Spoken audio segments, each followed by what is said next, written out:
my family is very supportive. So it was just always, the help was always there. It's just a matter of you saying you need help. And I'm like the raising hand emoji, like, sis needs help. I need help. Me, please help me if I need it. You know what I mean? Just like I'm there to help others. So it's like, in order for me to do the work that I do, I have to be okay with receiving help. Hello and welcome to the Authentic Wednesday podcast. Each week, my guests and I share our vulnerable behind-the-scenes stories of giving ourselves permission to take off our masks, let go of our expectations, and embrace our own path of freedom and authentic connection. I'm your host, Bianca Hughes, a lover of authenticity and a licensed professional counselor in Georgia.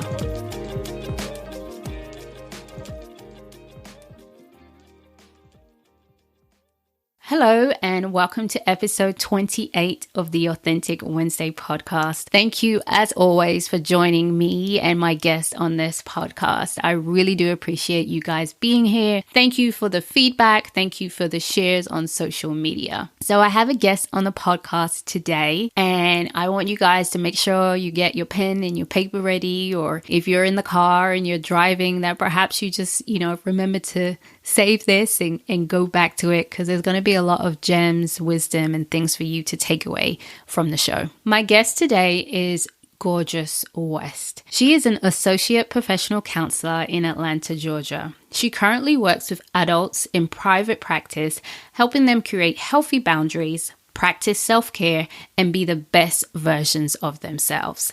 Her favorite quote is, "Plan your work and work your plan." Her favorite destination is a sandy beach on the ocean because she loves how calming and powerful the ocean is. Fun fact, she's a life of the party if the playlist is good. So let's go ahead and get into the conversation. Welcome, Gorgeous, to the Authentic Wednesday podcast. How are you today? I'm doing good today. Thank you for having me, Bianca. This is an amazing opportunity. Well, you have an amazing story, as always. I know that I say that about everything, but everyone's stories are amazing to me. I first just want to ask the question I ask to everybody on the podcast. What does authenticity mean for you? I think authenticity, for me, like my own personal definition of it, which is really being who you are without any limits. So, a lot of times we set limits to ourselves, or we allow others to set limits upon us, and we feel as though we have to stay within that box. So for me, it's like living life and seeing life without limits is authenticity. Wow, that's powerful. No limit? Mm-hmm. Is that ever scary? It can be, definitely. It can definitely be scary because it's like, where a lot of times we look for limits because it makes it safe, right? And so by there being no limits, it's like, okay, well, what is safe? If I can keep going and I can keep excelling, what does that look like? How far can I go? So it challenges you to like really push yourself to see like you can keep going as far as you want to, rather than getting complacent or stagnant. I love that. Have you always been authentic? I would say yes and no. And growing up, it was of course, there was limits, implemented by my parents that I had to follow and live within. But they also, too, allowed me to be myself and whatever that looked like. I guess it was more so for them, the limits were based around safety. Rather than, allowing me to not do things. It was more so, I felt like it was more safety than anything. But things that I wanted to do and try, they always allowed me to do those things. So I think that definitely has a lot to do with my definition of authenticity, kind of like my upbringing. Wow, that's really cool because not most, but a lot of people I speak to, they don't always have that. They don't always give them that space to explore who they are. Wow. What was that like, having that? Or you just didn't know any different, I guess, maybe? Yeah, I didn't know any different. So like hearing from other people's experiences now as an adult growing up, and sometimes even as like a teenager and adolescent, kind of seeing the limits that my friends had, I was just like, I don't have that. Like, is something wrong with my parents? Like, why don't I have this limit or this restriction? But, now I see as an adult, I really appreciate not having very rigid limits on that nature, because it did allow me to explore and really learn and grow to be the woman that I am today. And I guess I think that's a great characteristic you have, because I would think that with your clients, you give them that opportunity to explore a lot, and also with your son too. Absolutely. So yes, with my clients, I always let them know, like, I'm here for you. Like, wherever you want to go, we're gonna go. You know what I mean?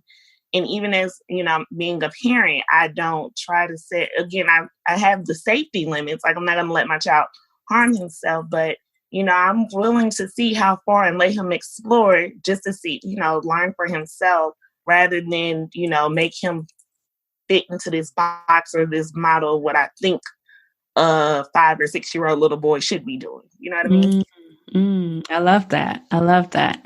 So, I know you are on here for a specific reason, because you have an amazing story. Gorgeous and I were sitting down one day, and I was like, well, what's your story? She's like, well, if I have a story to tell, it's about you're going to either sink or swim. And I was like, really? She was like, yes. Mm-hmm. And so tell us what that has looked like for you. Is it the last year? Is it the last year or so? Mm-hmm. Yeah. Okay. Yeah. Tell us. Well, actually, it's been 14 months. 14 months. Okay. Mm-hmm. Tell us what propelled you into that position to have to make that choice to sink or swim. Yeah. So can I start from the beginning? Yeah. Wherever you want to start from. All right. So we're going to take it back to 2018. So in October, I graduated with my master's in counseling. And prior to that, I was planning on relocating back to Atlanta to work. And so I had everything lined up in regards to employment. I had my job, I had my supervisor, and everything was planned and aligned. One thing my dad would always tell me would be to plan your work and work your plan. So I had planned my work and I worked my plan. And following graduation in October, I was expected to move to Atlanta and start my new job November 5th. So I made it here. I started working. I had my apartment. Everything was just like working out how I planned. And in December, my dad unexpectedly passed away.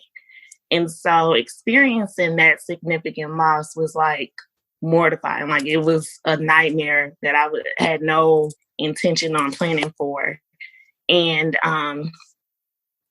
during that time, at that time, it was just kind of like, I didn't know exactly what to do, because it was, here I am. I just moved to a new state. My mom is in St. Louis. My dad was an hour away, but he's deceased. So it was like my parental support system was off balance.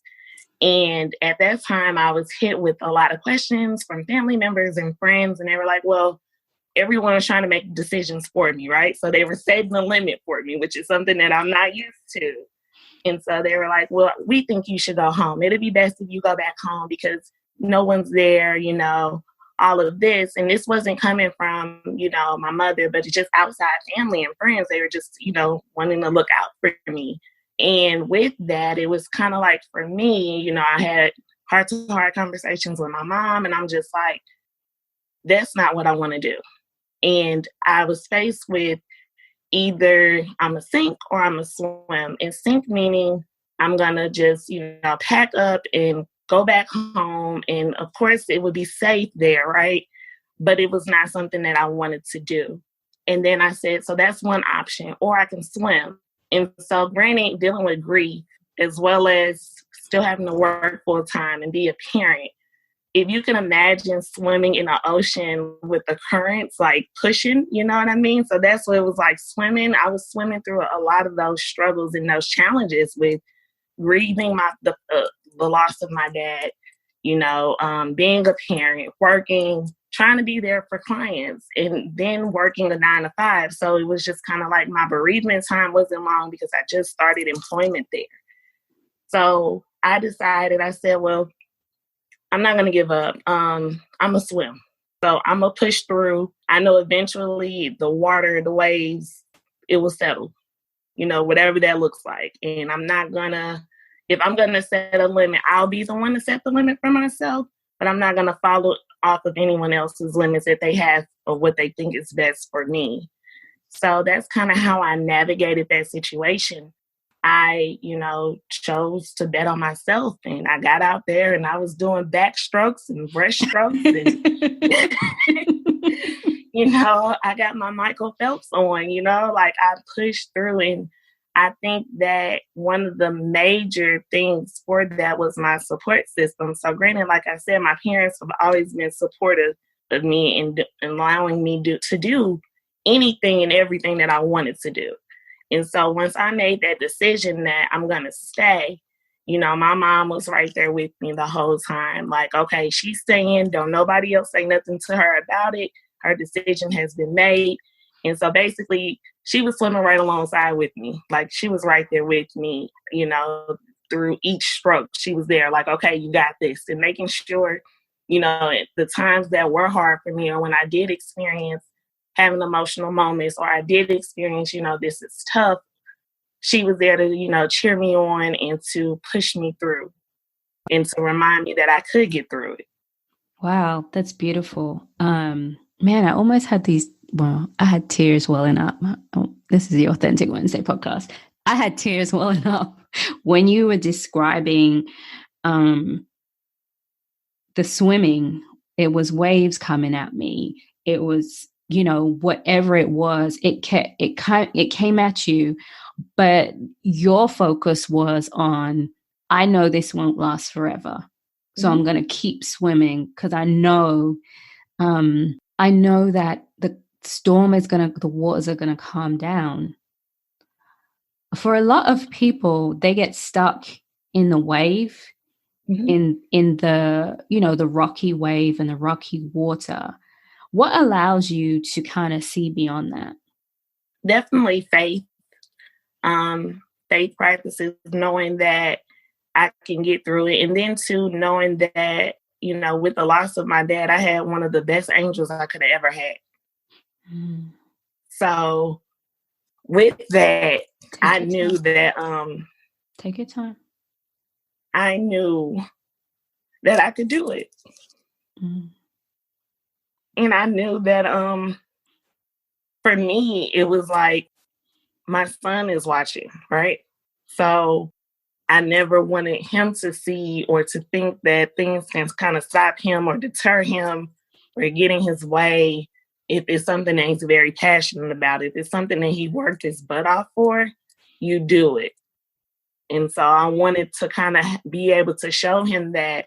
And whenever he do experience something similar like this in his life, I can say, Mom has experienced that. I've done that too.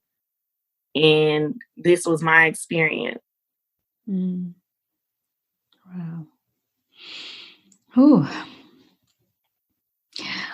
I'm sure you guys can just feel the emotion coming from Gorgeous, just how much her dad means to her, as well as his protection and knowing that he's there. It sounds like it was a huge thing to get you through. Yes. Yeah. And I mentioned that because I don't know if you took this route, and you can correct me if I'm wrong, but I doubt it, but you correct me if I'm wrong. There's often this tendency, the Black superwoman, that we got to do it all, got to have it all together and keep going.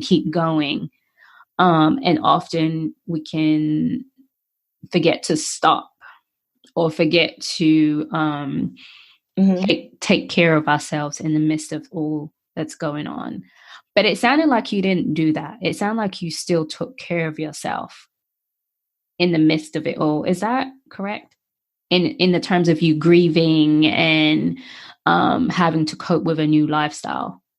Absolutely. I was active again with therapy. Definitely maintained doing therapy weekly during that time and during that stage, as well as self-care. So, the job in which I was working once I first moved to Atlanta, I had to, choose myself in a sense because I was experiencing like panic symptoms and attacks because I kind of found out about everything with my dad leaving work. So it was kind of like a constant replay, you know what I mean? And so I chose to say, okay, this is not for me. I'm not going to be able to give what I know I can give in this space and in this setting based off of the change, the huge change in my life circumstance. Mm-hmm. So I made the executive decision to kind of say, you know, this is not for me. I appreciate the opportunity and kind of take time for myself to kind of regroup and reset myself in a space to identify how do I want to proceed moving forward career-wise. And that's when I kind of said, okay, well, let me try private practice. And I did that. And it's worked really well for you, hasn't it? It has. It was one of the best decisions I think I could have made. But, you know, it's funny because private practice was always the end goal for me. So it was always kind of like, once I finished supervision, I'm doing private practice. Mm-hmm. When I was in grad school, they kind of made it as if private practice wasn't something you can do coming out of grad school. So it was kind of more so of like, you need to go work for an agency or, you know, work for a hospital or do something like that. And then once you're done with supervision or you're fully licensed, then you can do private practice. So it was kind of like something I put at the end of my supervision, but I was planning and preparing for, but I just didn't see it as something that I could do right out the gate. Yeah, I feel you on that. Side note, like, but I was a determined woman, and I did private practice coming out of grad school as an associate. But definitely the thing is, you have to have a license to be in private practice, and I'm like, no, that's not true. I mean, you can't be in your own practice, but right, you can do private practice work under direction and supervision. So, what other things did you do to take care of yourself? I know you said you were in therapy. I'm hearing you say, and I love that you said this, and I want everyone else to pay attention. She talked about making the decisions that were right for her. That is a form of self-care that I feel like we don't always talk about. Is, you know, often it's a pedicures and relaxation and things like that. But our decision making is a form of self-care if we're thinking about our well-being. So I love that you shared that. Were there any other practices or self-care that you did to help yourself and to support yourself? I would say I really took that time to like reflect in. I remember just really allowing myself to just sit in the moment because I transitioned and had so many changes happen back to back that it was like I was unable to really sit and take it all in. Like literally graduating from grad school and then moving. Literally, I moved on a Sunday. I started work on a Monday. Like it happened that fast for me. Then following a month later, losing my dad, having to go through the holidays, not really even experiencing holidays because I wasn't in the best mood. So I just really took that time to just really sit and reflect within me and identify and connect on how I felt, what I felt, and be okay with it. Because I consider myself to be a busybody. So a lot of times emotions and feelings can kind of go miss because I'm so on to the next, which a lot of women and a lot of people are. But it's very important based off of the huge transitions and change that I experienced that I needed to sit my butt down and really take it all in and see it for what it was so I can better accept it, accept this new reality, this new norm, huge new norm of not having, you know, a parent, someone I was extremely close with, someone I talked and called 10 times a day. So my days were not the same. So I had to deal with that adjustment. So it was more so, I think that was the best thing I could have done was just really sit with self and take that time. What was that like, sitting with self? You know, it was some days in which it was a high. I had highs and I had lows, but through that whole process, you know, I had my mom, I had my sister, I had my brother, like I had family, my immediate close family there to, you know, support. I also had my friends. My friends were amazing. Even colleagues that I know, my supervisor, like people checked in. I appreciated that. But it was just more so of having to kind of deal with it, right? A lot of times we don't want to. So having to really deal is hard. And it really made me understand the work that I do as a therapist, because I was able to kind of see where my clients don't want to deal with the stuff and sit with the stuff. And here I am, I was having to sit and deal. So it really was kind of like a full circle for me in that moment, because I'm like, I get it. Like, I get it. I get it now. Yeah. I think grief is also one of the hardest things. Yes. I don't feel like we are taught how to really deal with grief. And I think it's even hard. I always share that, there's these different stages and different things, which I don't always agree with, because it's like these stages, but I just feel like it looks different for everybody. I definitely didn't deal with grieving for 10, 15 years later. And I think that's the norm for a lot of people. So the fact that you actually sat with that grief is really amazing and really courageous. What was some of the most uncomfortable feelings? I remember having sessions with my therapist, and I was telling her, I don't think I'm grieving right.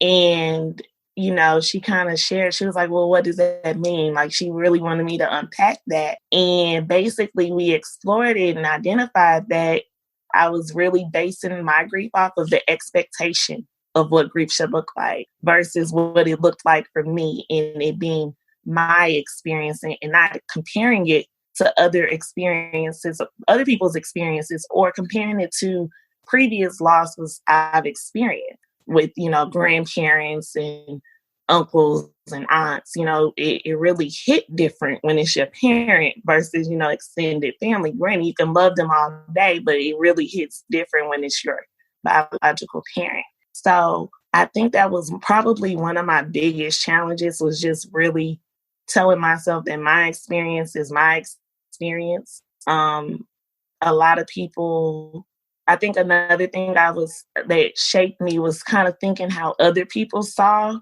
my grieving process, because for me, I still had to keep going, right? I still had to work. And so on one side, it's like, you see me joining this private practice, and you see me doing all these great things, but I'm still grieving, right?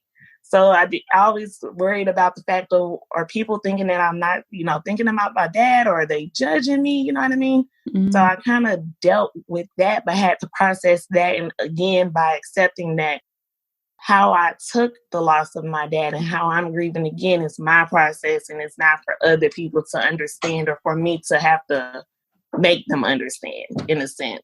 Yeah.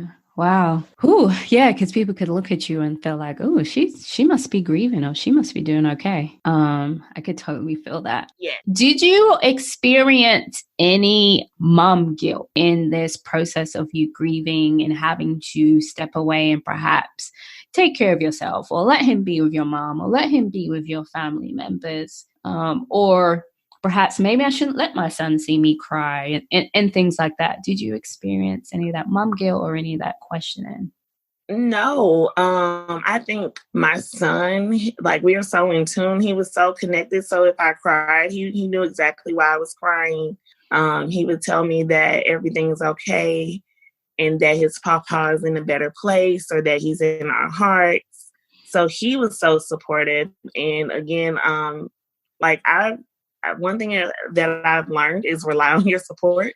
So I didn't have any guilt when it was just like, on certain days, Mom, I can't do it. Like, I'm feeling sad today. I can't read a book tonight. Can you help me? Help me. Look, help me. That's kind of where it was in that sense. And I was okay with that, because I don't think that it was not my responsibility to do it all. How did you come to that conclusion, that it's not your responsibility to do it all? I think I took that in early on. So prior to experiencing this significant loss, that was kind of just always my mindset in regards to family. My family is very supportive. So it was just always the help was always there. It's just a matter of you saying you need help. And I'm like the raising hand emoji, like, sis needs help. I need help. Me, please help me if I need it. You know what I mean? Just like I'm there to help others. So it's like, in order for me to do the work that I do, I have to be okay with receiving help. Mm. And in your being okay, I think that's I tell people, like, my life got together when I asked for help. Yes, I got my life together. The freedom I experience from asking for help is so powerful. And it's funny. I feel like sometimes it makes my life look easy. Like, people feel like my life is easy. And I always explain to them, yeah, because I have help. I don't do this alone, which it sounds like kind of happened with you. Like, people may have thought it was easy, but you were using your support system. Is that right? Absolutely. Tell me a bit more about your support system. Are they always available for you, or how does that work? So, yeah, there's times when they're not available. And, with that, I just make the necessary adjustments to, get whatever I need handled or taken care of done. I think that everyone has a life and they have responsibilities, and I respect that. So if it's like something in which they feel like, I always, want to make sure you're not overextending or it's not an inconvenience for you, right? Because I don't want you to take away from doing something that's important to you to, help me. If it's like, unless it's like an emergency or something like that. But I always, check in to make sure they're in space to kind of help and support, because sometimes your support system might not be in that space.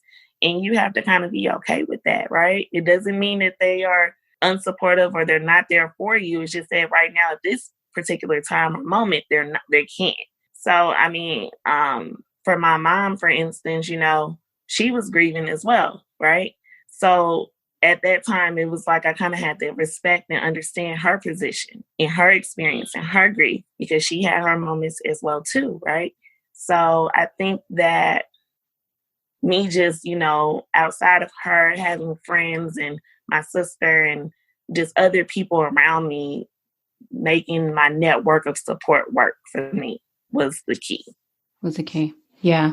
And what's it like now? Are there, I don't want to say is the water smooth, because you feel like it's smooth and you're like, okay. But you know what I mean? Are the waves calm down? Should I say that? Well, I experienced some challenging, waves here and there, but I think right now, my stroke and my swim tread is consistent, and I've built the strength and through resiliency, right? So it's like I'm able to kind of bounce back a little bit in regards to if a wave come or a current come like that, it's just too strong. I think experiencing this loss was the biggest blow I could experience at this point in time of my life. So it's like anything else that's coming is light work. Like, you can't hurt me because I've experienced a huge, significant loss that could have, a year from 2 years ago, I would have thought there's no way I could live or breathe, if I experienced this, but I'm doing it, right? So I think through that, I'm able to, still make it through. Yeah. Do you ever look back then? Because you're saying that 2 years ago, the thought of losing your dad would have been too much. So do you look back and kind of reflect on, wow, how did I do this? How do I get through? Do you? All the time. Like, I still, like, I look at where I am today and I just say, like, how, like, I just really think that through him, like, my dad would always tell me, if anything ever happened to me, you better keep it moving. You better keep moving on. I'm going to be okay. I'll be able to see everything you do. So he would have those, conversations, which things that parents say, and you'll always be like, dad or mom, you're not going nowhere. Like, I'm not listening. I hear you, but I think in knowing that what I'm doing and where I am right now, he's so proud. Like, that alone right there is my motivation. And so all you think about is, my dad's said, keep going, who is the closest person, one of the closest people to you. So I'm going to keep going.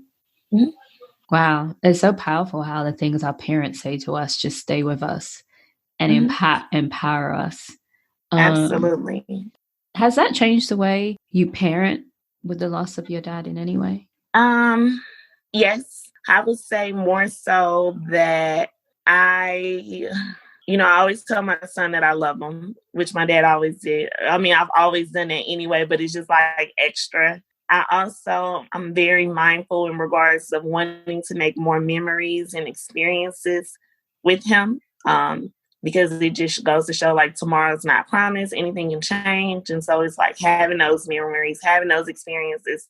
If I'm able to come up to his school once a week to have lunch, I'm up there once a week to have lunch. I'm up there for the field trips. I'm up there like you would think I'm a part of the staff. I'm up there like just being there and being present because I know that that's what my parents did for me.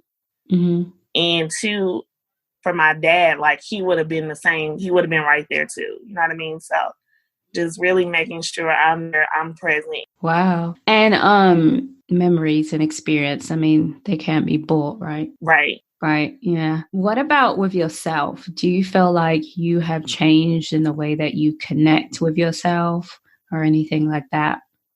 I think so.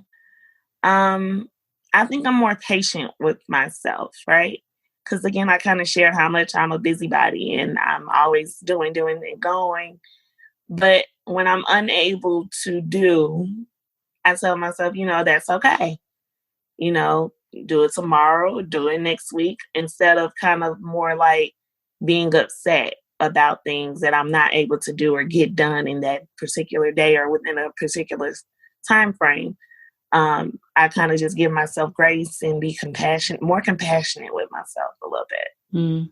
Is that easy? At times, in the moment, it's a little challenging because it's kind of like I hit myself with, oh, you should have did, you could have did, or if you would have did this different, or if you would have. But then I kind of just stop those thoughts and just get back on track and in tune with it's okay. Mm-hmm. I'm not here to beat myself up. Yeah, you have to go easy on yourself, which I'm working on. It's not always easy, but it's getting easier. It's getting more easier because there's no benefit in kind of beating yourself up, I find. So, wow, I just love your whole story. Is there anything you want to share with those listening who you feel like may be going through the same situation or a similar situation that you think it's important for them to know? I would say I got a couple things. Mm-hmm. So just going back to how we talked about in the beginning, right? Only you can set a limit for yourself. Other people will try to set limits for you based off of their fear, based off of their inexperience or lack of knowledge. And the only one that can set limits for you is you. So to be mindful of that and to know you can really push through or get past or get through anything you want or put your mind to. Another thing I think, which again is a quote my dad would always tell me, is to plan your work and work your plan. So plan whatever it is you want to do, plan it out, write it down.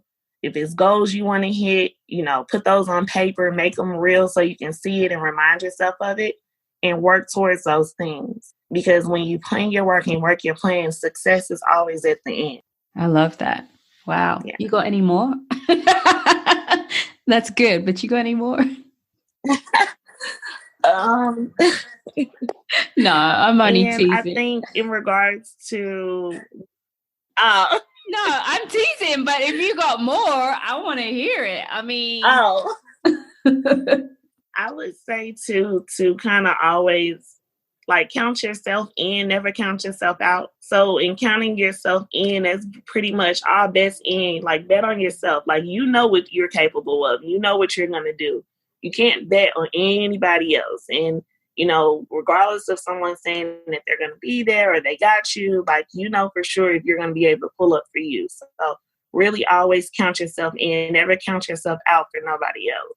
And that's in any circumstance, any dynamic, anything. Like, okay, I love that. Man, she is so full of wisdom. You're so full of wisdom. I didn't know she had all this wisdom. I tell you.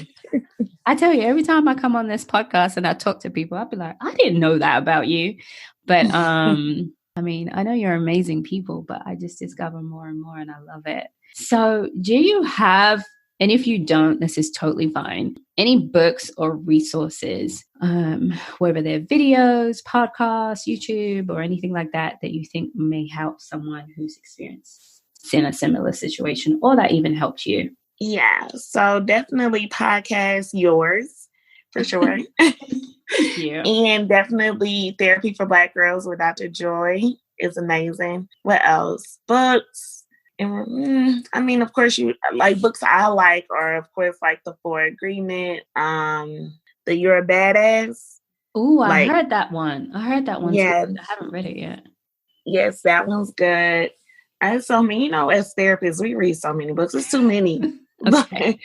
Look, books, you got books on books on books, but those two for sure. YouTube don't have much on that note. And I will say in regards to like social media, like posts that I like, there's a therapist by the name of Nedra Tawat. She's amazing. She posts amazing posts on anything pretty much. And yeah, that's pretty much it for me, resources wise. Cool. Well, thank you. So where can everyone shower you with love? What's the best place? So I'm on Instagram. You can follow me on Instagram at fixingthefixer. Well, that's my website. Follow me on Instagram at Fixing the Fixer. So that is FIXINGTHEFIXER. And it's also Fixing the Fixer on Facebook. My website is www.fixingthefixer.com. So yeah, Fixing the Fixer. Cool. I love that. And she has great content. Like I always be low key reading her stuff, and man, you be sharing some good stuff. I'll be like, I need to listen to this or watch this, or I didn't think about this. She's very encouraging and a lot of wisdom. So please follow her, and I will put that information in the show notes too. And thank you so much, Gorgeous, for being on the podcast. Thank you, Bianca, for having me. I appreciate it. Thank you for allowing me to share my story. Yes, you're welcome. Thank you. Wasn't that such great wisdom, great story that Gorgeous shared? Please share your takeaways, what resonated with you, and perhaps how this relates to authenticity for you. Please tag myself and tag Gorgeous. Of course, she's at Fixing the Fixer, and I'm at Authentic Wednesday podcast. And we'd love for you to tag us on social media, take a picture of the podcast, and just share it. Thank you. If you connected with what you just heard, please subscribe, rate, and review the podcast. You can stay connected by following our Instagram, Authentic Wednesday Podcast, and visiting our website, authenticwednesday.com. Remember, authenticity is a journey, not a destination.